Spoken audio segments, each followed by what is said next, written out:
sobre as coisas legais. Dá pra um deputado ser patrocinado assim numa boa? Não dá, né? Não.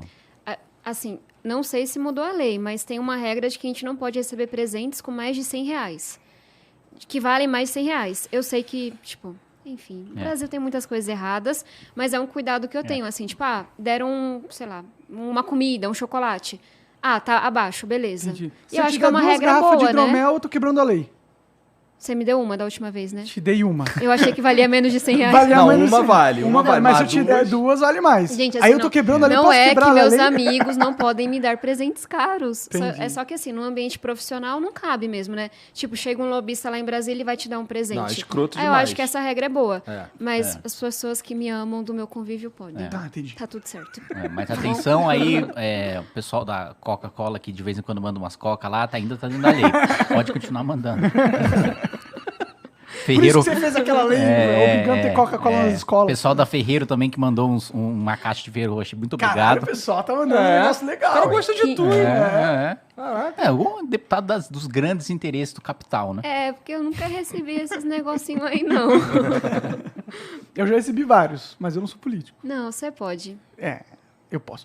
Não, mas é engraçado isso aqui, recentemente, pro Poder Executivo, acho que o Bolsonaro mudou o limite para ele poder receber a picanha Wagyu, né? Ah, é mesmo? Pra ele entrar no sério limite. isso? É sério. Ele Não, cara, tá inventando essa. Isso é, juro, vai lá no Diário Oficial da União, tem um decreto O do que eu vi é Bolsonaro que ele mudou que o aumentando povo limite. pode andar de classe executiva agora, que trabalha sim, com teve ele. essa Isso também. eu vi que ele Mas mudou. teve outro, teve um decreto que aumentou o limite do que servidores do executivo Afinal de podem contas, receber. né, Não é o meio Brasil tá escroto na... isso? É claro muito. que é, isso é o governo Bolsonaro. Não faz nada contra privilégio, só aumenta privilégio, mas diz que eles são os bonzãos, né, contra a corrupção. Não, acho É que aí nem- um tema que une eu e o Kim. Mas eu acho que nem só o governo Bolsonaro, né? A nossa raiz patrimonialista, né? Total. Historicamente, os nossos governantes confundem o que é público com o que é privado. E os eleitores também. Então, os eleitores, quando recebem uma coisa de um político, acho que é um favor, né? Não uma obrigação que ele Isso está cumprindo. é o que me choca demais, cara. Porque, vou votar nesse cara aqui porque, porra, ele, sei lá, asfaltou a minha rua. Cara, isso daí não é uma obrigação. Mas do é amigo. mais básico, assim. Eu sempre digo isso. Acho que a gente conversou da última vez. Onde eu moro tem compra de voto. 2020 tinha gente que falava que era uma cesta básica, R$200. É nesse nível. E aí a gente pode super julgar a pessoa. Mas eu acho que a gente tá entrando no problema do jeito errado. Eu também A acho. pessoa tá lá desempregada, fudida com a pandemia, se lascando. Chega um político que ela sabe que nunca vai fazer nada por ela, que nunca vai voltar e dar R$200. Acho que a gente combate isso de outra forma, assim, investindo em educação, gerando emprego.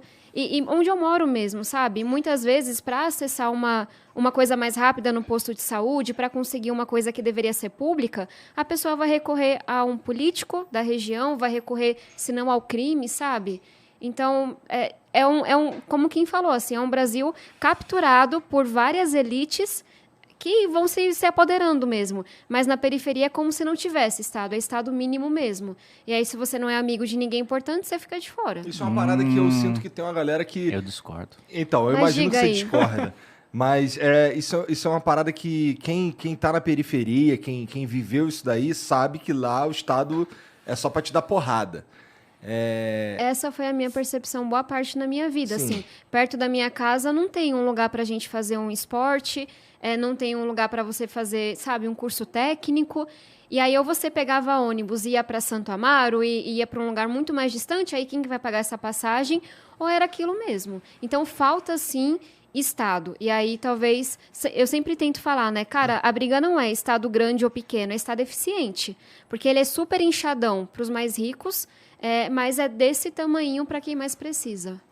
Sim, A minha discordância é que eu acho que tem um peso gigantesco do Estado na vida do mais pobre, que é tirar a renda dele, né? A nossa tributação é principalmente sim, no não, consumo. mas isso eu também o cara que tá na acho. favela Quem é mais tá pagando pobre paga 50% da renda percentualmente dele, muito mais muito mais imposto, imposto. porque é que, então, consumo, o é o Estado preço tá do mu- alimento. O Estado tá muito presente na vida dele, tirando dinheiro dele. sim, mas acho Mas- que não é um mas ponto não de dando discordância, oportunidade, né? Nesse sentido, não é um ponto de discordância. Acho que ela pensa igual, né? Eu penso igual, Não, percentualmente o mais pobre paga Sim. muito mais imposto que o mais rico. Não, mas eu discordo de dizer que na favela o Estado é mínimo. Não, na favela... Estado é inexistente, né? Não, mas- Inclusive, uma das razões pelas quais a favela é porque o Estado está muito presente tirando dinheiro do pobre. Ah, nesse sentido é verdade. Entendeu? Ele não mas é aí mínimo, ele é a gente máximo. não tá né? discordando, não. Tem discordâncias pra gente fazer. Essa não é uma delas, não.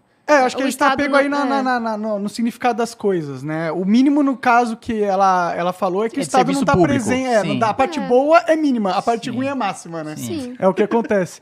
Mas falando nessa ponto de discordância, entendeu? Eu vejo vocês e eu não acho que vocês são tão diferentes assim um do outro na questão política da coisa, entendeu? Eu acho que tem muitos pensamentos de vocês que são o mesmo. Eu não vejo uma diferença muito grande na ideia política dos dois. Onde vocês acham que vocês se diferem mais, assim? Olha, eu acho que duas grandes concordâncias que eu tive com a Tabata dentro da Câmara foi a reforma da Previdência, que é um dos pontos que a Tabata mais Apanha. enfrentou dentro da esquerda, né? Marco de saneamento também, uma coisa que acho que a Tabata também enfrentou bem. Mas acho que a gente deve ter discordâncias sobre até onde a interferência do Estado na economia. Muito provavelmente a gente deve discordar, ela deve defender mais do que eu. Cotas é uma coisa que eu sei que a gente discorda. Ela é a favor, eu sou contra.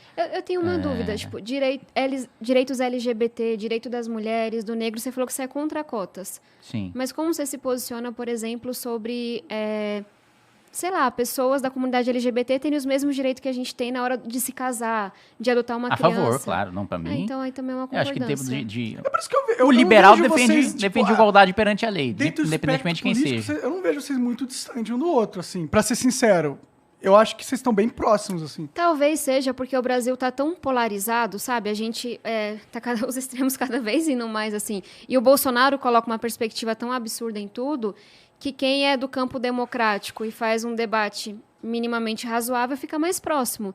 E eu não acho que isso é ruim, eu acho que isso é bom, porque a gente tem um governo corrupto, autoritário e bizarro para derrotar, e a gente tem que saber reconhecer as semelhanças. E nesse sentido, eu estava junto com o MBL na rua para pedir o impeachment do Bolsonaro, apanhando da esquerda por causa disso. O PT não tava, né? Que eu me Não. lembre, não. Não, Eu né? acho que Foi não. o que Porque é bom atacou a pro gente, PT inclusive. existir o Bolsonaro. Claro, retroalimenta a Se candidatura do Lula. se o Bolsonaro sofre um impeachment, ele não pode concorrer, daí o Lula vai bater em quem? Exatamente. Né? As candidaturas se retroalimentam. Mas é exatamente o que o Bolsonaro fez. Ele colocou tudo em perspectiva. Porque é tudo tão desastroso e tão ruim. E, sabe, a tragédia que foi a pandemia, que mesmo as pessoas que a gente fala, cara, jamais vou caminhar com essa pessoa. E aí você fala, não, se é para derrotar o Bolsonaro, vou, sabe? E Sim. isso acho que está acontecendo meio que com todo mundo. Em termos de perspectiva de direita, assim, acho que o Bolsonaro pegou um país com a direita em ascensão, no Congresso, nos executivos estaduais, no Senado, e com o Lula impopular, inelegível, preso, e tá devolvendo o Brasil com o Lula solto, elegível e com chance de ganhar no primeiro turno. favorito, né? Que é coisa que, assim, o Lula não teve chance de ganhar no primeiro turno, nem quando ele tava com 80% de aprovação. Nem quando ele disputou com o Alckmin e o Alckmin teve menos votação no segundo turno do que no primeiro, o Lula teve chance de vencer no primeiro turno. Então, foi tão bizarro o governo Bolsonaro que ele tá entregando uma popularidade que o Lula não teve nem no governo. É verdade. Isso é muito bizarro, porque tudo no Bolsonaro é um pouco bizarro, mas isso daí é particularmente bizarro, porque toda a plataforma política do Bolsonaro é anti-PT. E ele tá entregando. E assim, ele entregou já, na verdade, o Brasil na mão do PT, fazendo tudo que o PT. Assim, tudo que ele enchia o saco que o PT fazia, e que se ele. ele fez também. Né? Esse lance de. Pra mim, o principal sintoma disso é como ele entregou os cargos dos ministérios, cara. Porque assim, ele entrou com aquela promessa do Ministério Técnico. E, porra, na primeira discordância ele manda embora o ministro da Saúde. Vários ministros? Vários. Sim, no meio da... Não, mandou Vários. embora o ministro da Saúde no meio da pandemia. No meio da pandemia. O que é muito bizarro. Então, assim, tem um componente aí do governo do Bolsonaro que ele é especialmente bizarro porque ele tá... Eu não sei, parece que ele reacendeu a chama do lulismo, de certa Sim, forma. Mas Sim, sabe uma eu coisa concordo. que eu acho que é pior do que a questão dos ministérios? E que o povo fala pouco? Orçamento secreto. Isso é bizarro. Todo mundo aqui, entendo eu, foi muito crítico do mensalão, certo? É bizarro você pagar um deputado para votar junto com você. Hoje a gente tem um orçamento secreto, que é quase 20 bilhões de reais, Acho que tá chegando nesse valor mesmo. E assim, tipo, não é o dinheiro que a empresa deu. Para mim é muito pior. É o dinheiro que deveria ir para a educação, deveria ir para a saúde, para a segurança, que você pega dinheiro do povo e distribui para os parlamentares que estão votando. A um preço muitas vezes maior do que foi o mensalão, com acusações muito graves de que parte desse dinheiro é desviado. Que aí é onde entra o tratoraço, 3 vezes o valor que deveria custar. E as pessoas não estão chamando isso de bolsolão. Tipo, é a mesma lógica, só que com dinheiro público e muitas vezes superior, sabe? Por que O cara fala meio que legalizou o mensalão, né? Foi legalizado. Institucionalizou, Mas não sim. foi o Bolsonaro que fez isso, foi o Congresso, né? Com a base do Bolsonaro. né? Cara, Sim, assim... mas Mas assim, né? o que eu escuto... O que eu escuto não é do- que ele falou assim, o tô que eu- amarrado, tô Todo entregando mundo quer dinheiro. lá, é o sistema que é isso, né? Não, mas o que eu escuto de deputado da base é o seguinte, ó, o Bolsonaro, ele nunca quis negociar com o Congresso. E aí, o que ele falou pra gente? Ele falou, olha, quanto vocês querem pra eu não ter que pisar no Congresso? E ele, assim, foi por causa da anuência dele, assim, nenhum chefe do executivo nunca fez, foi da disposição dele que surgiu o orçamento secreto. Ah, é? Foi. E por que é secreto? Porque os caras falam que tá Não lá. tem Porque que prestar não conta tem de porra transparência. Tipo, por mais que a gente saiba que tem desvio e tem muita coisa errada, cada centavo do orçamento público a gente sabe para onde está indo. Esse orçamento secreto é um cheque em branco. O deputado vai lá e entrega pro prefeito. Tem tipo empresa que compra emenda, sabe? Aham. E aí devolve um percentual tipo em dinheiro vivo pro deputado. Então é secreto no sentido que a gente não sabe o que está sendo feito com aquele dinheiro e até recentemente não sabia por que aquele dinheiro estava, para quem aquele dinheiro estava indo. E a gente entrou na justiça, eu, Alessandro Vieira, Felipe Rigoni, várias vezes para questionar o orçamento secreto e hoje tem a listinha dos deputados que fazem parte. Você pode ir lá e nunca pesquisei o Kim, mas eu imagino que vai estar não também. Mas você pesquisa, Tabata Amaral, não. Fulaninho, sim. Então, o máximo que a gente conseguiu foi saber quem está recebendo hoje. Quem foi comprado e quem não foi. Mas tem deputado que coloca essa emenda em outro estado, que não é o dele. Ou seja, tem esquema aí, com certeza. Porque um deputado lá do norte vai colocar a emenda no sul? Porque ele está recebendo um percentual Só o fato disso. de ser 20 bilhões de reais que o Estado pode distribuir para agentes políticos à moda caralha, cara, isso é receita É perfeita absurdo. para corrupção. Pois E que é secreto porque também tem a contraposição com a emenda impositiva, né? Que a emenda impositiva é o dinheiro que o executivo precisa pagar para todos os parlamentares, né? Independentemente de ser base, de ser oposição. E você consegue ver, tipo, se você colocar agora aqui em Câmara dos Deputados, você vai ver que eu indiquei e quais foram as instituições para as quais eu indiquei. Com o orçamento secreto não tem isso. O site da Câmara não mostra quem indicou para qual lugar. Pode Justamente crer. porque é instrumento de compra de Mas votos isso não políticos. escandaliza vocês, assim, pra Muito. Igor, movimentar... muito. A gente já entrou. Eu tenho um gabinete compartilhado que eu contei da última Aham. vez, né? Que eu dividi a equipe com o Alessandro e com o Rigoni. A gente já entrou, sei lá, com dezenas de ações nesse último ano para questionar esse tipo de coisa. O Estadão está fazendo uma série de entrevistas e matérias incríveis expondo esse escândalo. Mas eu acho que, assim, é uma combinação de... É muito problema na cabeça do povo, desemprego, fome, pandemia. Querendo ou não, a corrupção voltou a ser normalizada porque, cara, tinha um cara que se elegeu com um discurso mentiroso de acabar com a corrupção. Olha ele fazendo muito pior, sabe?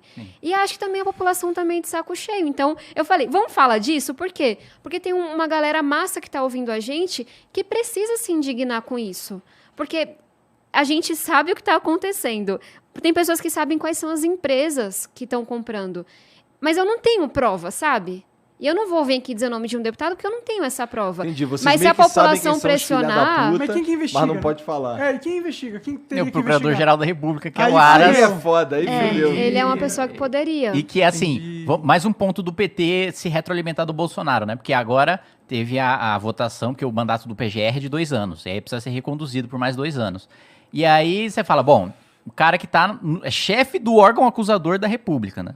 Não apresentou nenhuma denúncia contra o presidente da República durante todo esse período, nem ninguém da base do Estão governo. chamando de protetor-geral da República. E aí, quando você vai ver pra recondução, todos os senadores do PT votaram a favor da recondução dele. Claro, né? O time que tá ganhando vai se mexer? Tá maluco? E é por isso que ele tá fazendo isso. Porque a partir do momento que o Aras fosse apresentar qualquer denúncia, ele tava fora. Sim, A verdade sim. é essa. E indigna, ainda mais quando eu coloco em perspectiva 2 coisas, assim. Uma é o caso do Boris Johnson hoje.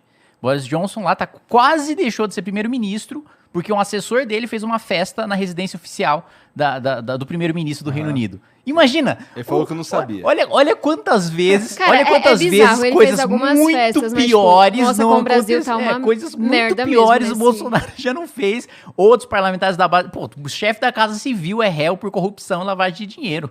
E o filho do presidente da República acusado de 10 mil coisas. Bolsonaro com Val do Açaí, rachadinha e não sei o quê. O moleque tem 17 anos de idade, o mais novo, e já é investigado por tráfico de influência. É um fenômeno. O cara é um artista. Mas a gente não pode, assim, acho que são dois perigos. Um, deixar de se indignar, sabe? E isso eu penso pra mim mesmo, assim, eu tô num lugar que eu não posso deixar de me revoltar. Mas o que o cara faz? Tipo, a galera aqui tá se revoltando com isso. O que ele faz? Sabe, muito parte da gente não fazer nada, porque eu acho que não tem nada pra fazer, tá ligado? Cara, mas tem, assim, aí entra no segundo ponto que eu ia dizer, mas como é que a gente continua se revoltando sem querer mandar tudo pelos ares? Porque eu sinto que as pessoas foram lá e apertaram o botão do dane-se, ou foda-se, depende do público, e elegeu o Bolsonaro. Tá tudo tão ruim, nada nos representa, não tem jeito, vamos eleger esse maluco pra ver se destrói tudo. A gente viu que não dá certo, que é muito pior. Então, o nosso desafio é, como é que a gente se indigna, não tapa os olhos, mas para de apostar em quem diz que vai detonar a política. A gente gosta ou não, o caminho é a democracia, o caminho é a negociação. Negociação não é uma palavra ruim, política não é uma palavra ruim. E aí a gente pode falar, a pequena renovação que aconteceu em 2018 foi só uma ondinha. Ou a gente pode falar, não, a gente vai continuar investindo nela. Tem uma pá de candidatos massa que eu sei que vão sair pela primeira vez a federal e estadual, no Brasil inteiro. Não são os que vão ser mais apoiados, não são os que vão receber dinheiro público, nada disso. Então, assim, é difícil, talvez sou um pouco idealista, mas quanta gente não se elegeu em 2018 que nunca teria sido eleita antes? Eu acho que eu e o Kim podemos ser exemplos, talvez de uma centro-direita, de uma centro-esquerda disso. Eu quero chegar no Congresso e debater com gente séria na direita, na esquerda, no centro. Então, tem que continuar apostando na eleição, indo atrás das candidaturas que estão surgindo e não deixando que outro maluco com esse discurso de vou explodir tudo, se eleja novamente. Sim.